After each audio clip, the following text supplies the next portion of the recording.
All right, what up, people? It's your boy Chig from Guna Eagle Eye coming to you again with a brand new video. How many different ways can I react to us winning? All we do is win, win, win, no matter what. That's in honor of my boy Chris. Won again. What the fuck? What can I say?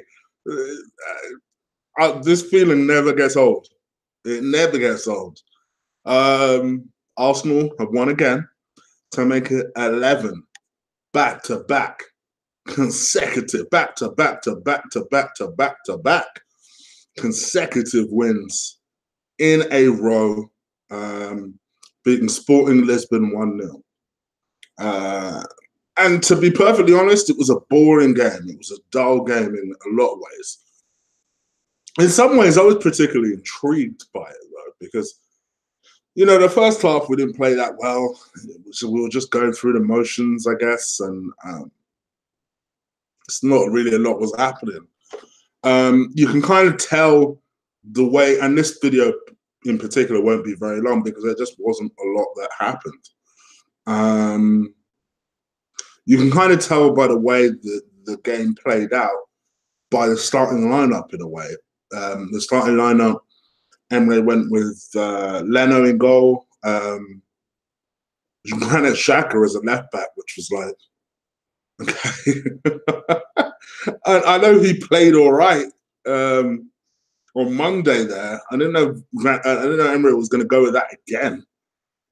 But fair play to Granit, he did all right. I don't think he particularly offered us a lot of width, but from a defensive standpoint, he did a job. I mean, don't get it twisted. The sooner someone like Nacho or Kolasinac comes back, the better. But he did all right, to be fair. But yeah, he went with Xhaka, flipping heck, what is his name? Socrates, Holden, Lichtsteiner as a right back. He went with El Nene. I'll get back to El Nene. Guendouzi. I'll get back to Guendouzi. Ramsey. Welbeck. Mkhitaryan. I'll get back to Mkhitaryan. And Aubameyang on top. They're just, you know, it was great. But the problem is that, and this is why I'm not convinced by Ramsey as a number 10. Let's leave for a second all of his contractual stuff. To me, Ramsey's a runner. He's got plenty of an engine inside of him. And to be fair to him and Mkhitaryan were interchanging a lot. So Ramsey would then sometimes go on the right-hand side and Mkhitaryan would come inside. And then it was kind of back and forth on that. Because he's a runner, I'm not convinced by Ramsey as an assist merchant. I know a lot of you are. I'm not. I think Ramsey is a Lampard type in the sense that he makes them late runs to get goals. Great, not a problem. There's a reason you didn't see Frank Lampard play as a number 10. It never happened. I know people like to romanticize the idea of Frank Lampard. Frank Lampard was never a number 10. You know, we're not talking about Paul Scholes here. Paul Scholes was inventive enough to play as a number 10. Ramsey and Paul Scholes are different types of players. And then people get it twisted that maybe Ramsey could be this, you know, number 10 guy, more this inventive passer, this, that, and the other.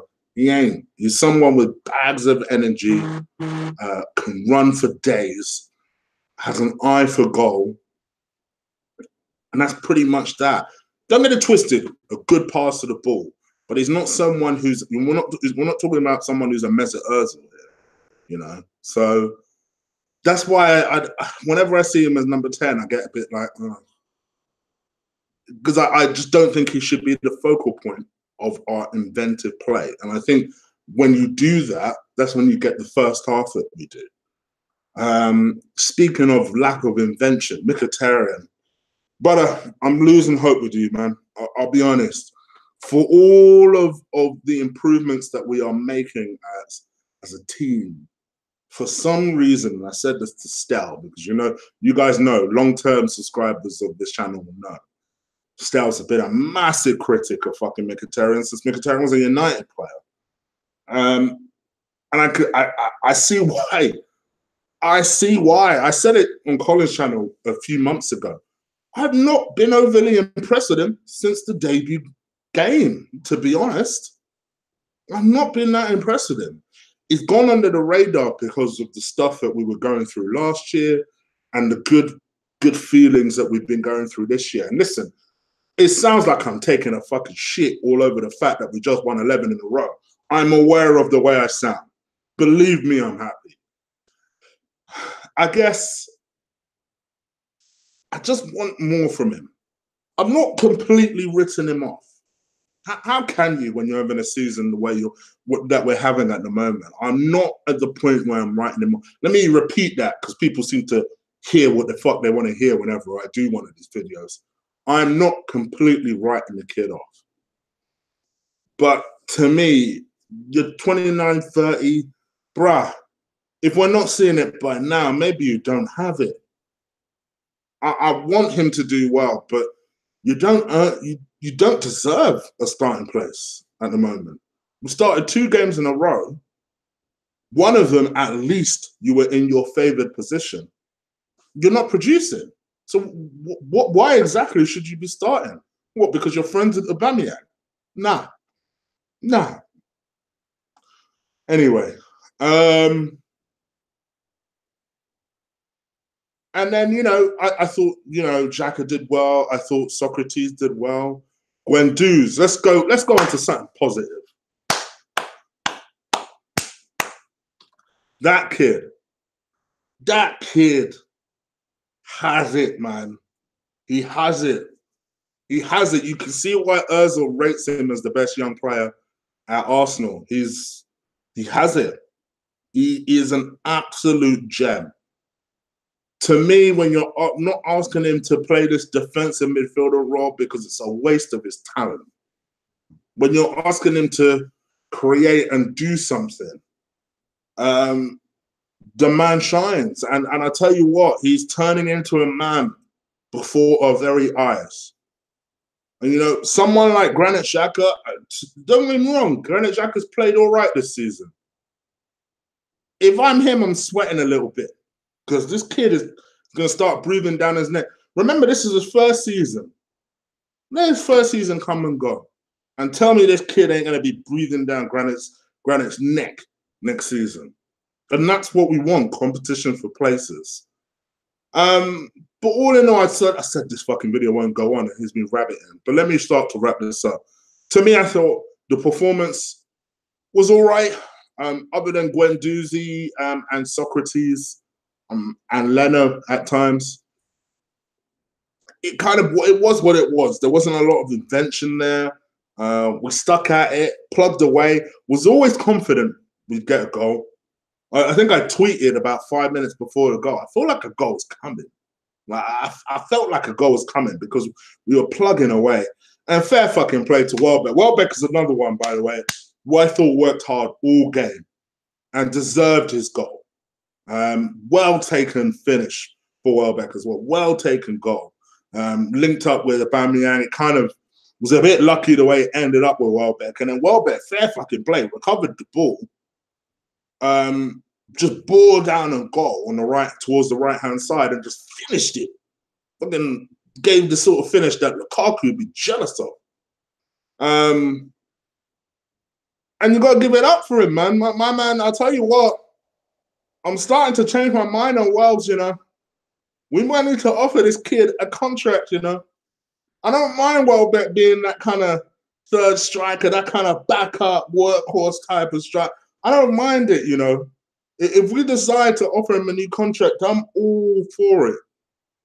There's been no conversations about a new contract. That tells me that someone has already made a decision and Welbeck is on his way out, which is a shame because I think he's a useful, very useful player for things like this, where you want to rest the players a little bit. You don't want to overexert them.